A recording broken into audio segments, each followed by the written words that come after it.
आचार संहिता के बीच राज्य मंत्री नरेंद्र शिवाजी पटेल के रंगबाज बेटे अभिज्ञान की गुंडागर्दी ने और रेस्टोरेंट संचालक, पति पत्नी, कर्मचारी और मीडिया कर्मी के साथ मारपीट और फिर पुलिस थाने में हंगामा करना, इन सब बातों ने मामले को राजनीतिक तुल दे दिया।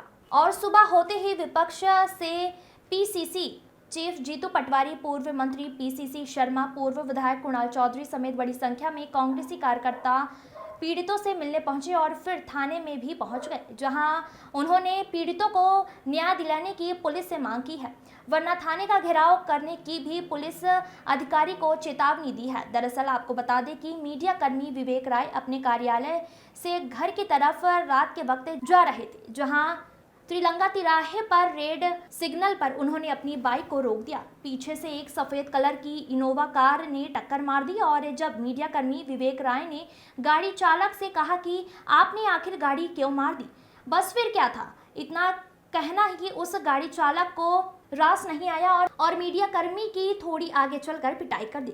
इस बीच रेस्टोरेंट संचालक महिला ने जब मारपीट का विरोध किया तो मीडिया कर्मी को तो छोड़ दिया और उस रेस्टोरेंट संचालक महिला के साथ अभद्रता की जाने लगी। इस बीच महिला के पति ने भी आकर के बीच बचाव किया तो उस रेस्टोरेंट संचालक के साथ भी मारपीट करते हुए उनके सर पर एक गमले से हमला कर दिया, जिससे उनके सर में गंभीर चोटें आई है। मामला बढ़ते देख पुलिस को तत्काल जानकारी दी गई। पुलिस ने वहां पहुंच कर के अभद्रता और मारपीट कर रहे युवकों को पकड़कर थाने में लेकर के गई और थाने में भी वही लोग पुलिस को धमकी देने लगे और कहने लगे सभी पुलिस कर्मियों को सस्पेंड कर देंगे, आप नहीं जानते कि मैं कौन हूं। इधर जीतू पटवारी ने कहा कि आप देखिए कि सरकार किस तरह से अभद्रता कर रही है और आम जनता के साथ साथ अब तो मीडिया कर्मी भी सुरक्षित नहीं है, उनके साथ भी मारपीट की जा रही है और पुलिस छोटी मोटी धाराओं में मामला दर्ज करके रफा दफा कर रही है। एसपी साहब से और टीआई साहब से हमारी चर्चा हुई।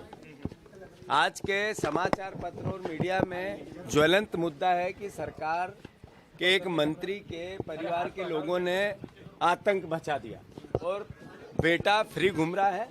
मंत्री जी थाने में आए, उन्होंने 4 पुलिस वालों को सस्पेंड किया, मीडिया के हिसाब से हमें पता चला। सुबह मुझसे संपर्क किया गया विवेक ने कि भैया मेरे साथ ये पत्रकार है, मीडिया जगत के व्यक्ति है, इन्होंने कहा मेरे साथ अन्याय हो गया, अत्याचार हो गया और मेरी एफआईआर नहीं लिखी गई। मैंने इनसे कहा कि आप पुलिस में चले जाएं, फोन पे जो बातें हुई उसमें इन्होंने कहा मैंने सब प्रयास कर लिया तो भी नहीं लिखी गई। मैं सही कह रहा हूँ कि गलत? बिल्कुल सही कह रहे हैं। मैं खुद पहुंचा था और टीआई साहब से बोला था। 3 पक्ष हैं, शुरुआत मुझसे हुई थी, फिर जिन्होंने मुझे बचाया उनके सिर में 8 टाके आए हैं और जो आरोपी है मंत्री के पुत्र, उनके ऊपर एफआईआर हुई है लेकिन 307 नहीं लगी। थाने में बैठ के पुलिस कर्मियों को मेरे सामने धमकाया और यहीं से गए वापस और बाहर भी धमका रहे थे। और इनकी एफआईआर नहीं हुई। दूसरी ये बहन है, इस पे महिला उत्पीड़न का जितना भी प्रोसेस होता है वो सारा हुआ है। ये बहन के अलग से जो अपनी आपराधिक गतिविधियों के कारण सूचना के अंतर्गत थाने में एफआईआर होनी थी वो अलग से नहीं हुई।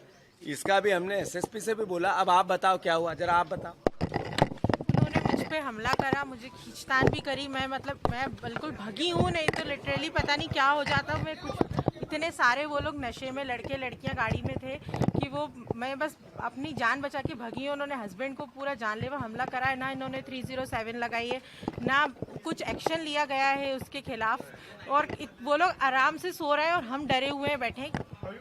सिर्फ इसलिए क्योंकि मंत्री पद का गलत फायदा उठा रहा है, क्योंकि वो मंत्री का बेटा है और वो बस थाने में भी हमको धमकी दे रहा है कि हम देख लेंगे, तुम्हारा रेस्टोरेंट देख लेंगे। थर्ड ये है, तो इनका कहना ये है कि हमें अगर ये हालात है कि रात को जब ये पूरी घटना एसएसपी साहब से बात की, उन्होंने कहा हम पुलिस प्रोटेक्शन में इनको लेके आए, इनको कोई खतरा नहीं होने दिया। इसका